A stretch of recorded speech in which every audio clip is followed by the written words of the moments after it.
Nikon D5200, Introduction. Having spent most of 2012 updating its full-frame DSLR range with the addition of the D4, D800 and D600 models, Nikon has shifted its attention back to its APS-C DSLR range with the launch of the upper entry-level D5200. Succeeding the 2-year-old D5100, which, for now at least, remains in production. The D5200 sits between the entry-level D3200 and the more enthusiast-orientated D7000. Given that the generally well-received D5100 is presently subject to heavy discounting, shopping around online, it's possible to pick up a D5100 body plus 18 to 55mm kit zoom for around £420. The big question is whether Nikon has managed to improve on an already successful model and whether the upgrades justify the extra expense. Let's take a closer look and find out. Nikon D5200 Features.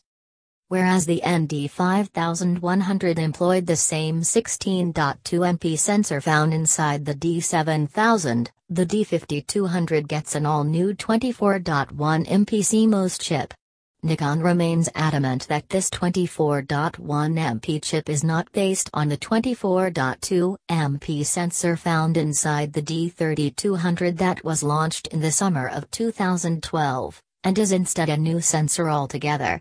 Used at full resolution, the D5200 is capable of outputting 6000 by 4000 pixels, although there are also lower settings of 4496 by 3000, medium, and 2992 by 2000, small, available. As with all APS-C sensors, the default aspect is 3:2, and in addition to compressed JPEG capture, the D5200 can also capture 14-bit RAW files, saved in Nikon's proprietary NAV file format. Another area where the D5200 updates the D5100 is with the inclusion of a latest generation Expeed 3 image processor. This is the same processing engine that's used within the company's flagship D4 and D800 full-frame models, and which allows the D5200 to achieve a maximum continuous burst speed of 5 fps, 1 fps higher than the D5100. In addition, the Expeed 3 processor also enables the D5200 to shoot 1920 by 1080 Full HD movies at 60i and 50i frame rates, as well as 30p. Sensitivity remains on a par with the D5100 though, with a standard range of ISO 100/6400. As with the D5100, this can be further expanded via the High 1 and High 2 settings to a maximum ISO equivalent of 25600. In addition to the new sensor and image processor, the D5200 also benefits from the same multicam 4800DX autofocus module that was introduced with the D7000. This offers 39 f-points to the D5100's 11 points, resulting in much improved frame coverage. It further benefits from 9 cross-type sensors as opposed to the D5100's single cross-type f-point. Should you want to be able to move the active focus point from one side of the frame to the other more quickly, then it's possible to reduce the system to an 11-point array via the custom setting menu. In addition, the D5200 also offers a 3D focus tracking capability, which is especially useful to sports, action and wildlife photographers. When used on this setting, the camera will calculate the subject's movement and speed and then automatically select the correct f-point the moment the image is captured. This predictive f-area mode is ably supported by 5 other f-area modes that include single point f, dynamic area f, 9, 21 or 39 points, and auto area f. As for focus modes, there's a choice of 4: auto servo f, FA, single servo f, FS, continuous servo f, FC, and manual focus. Nikon D5200 Design. Apart from a few minor changes, the D5200's body remains unchanged from the D5100. Comparing the two cameras side by side, We were somewhat surprised to find that the D5200 is 45 grams heavier than its predecessor, despite the dimensions being almost identical. That said, it's not as weighty as the D7000.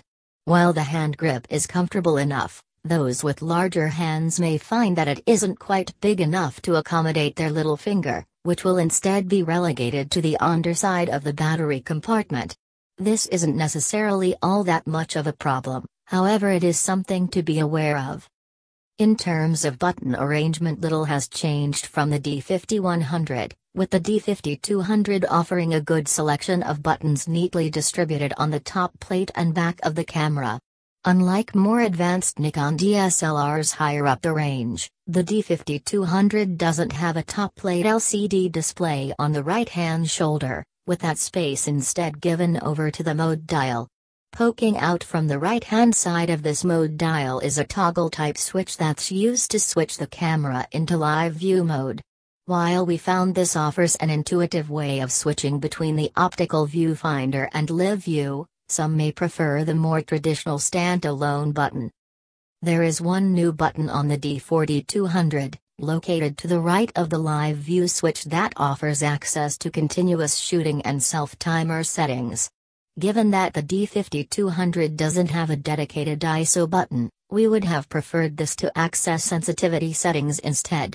There is a function, FN, button next to the pop-up flash that can be assigned to ISO though, or alternatively you can always use the Graphic User Interface, GUI, instead.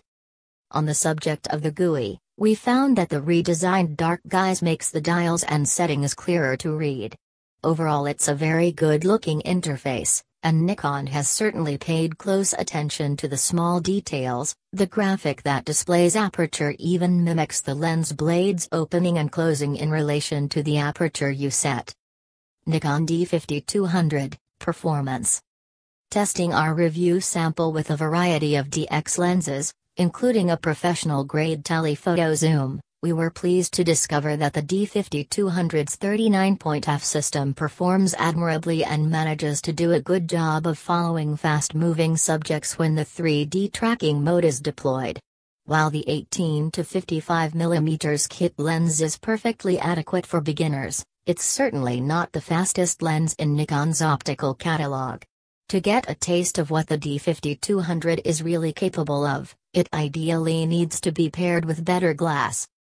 F-point coverage across the frame is one of the most extensive we've yet seen in a DSLR of this type and price, and there's rarely a time when there isn't an f-point available to cover your subject. It's a similar story in live view, with the ability to position the active f-point pretty much anywhere on the screen, even on the far edges and corners of the frame. Our only gripe is that it takes quite a long time to move the active f-point around. Moving it from the bottom right to the top left of the frame, for example, takes around 6-7 seconds, by which time you might have missed the photo opportunity altogether. It is possible to centralize the f-point by pressing the OK button in the middle of the D-pad, but otherwise it just feels too slow. As is usually the case, the contrast detect f method that's employed when the camera is being used in live view is noticeably slower than the phase detection f method that's employed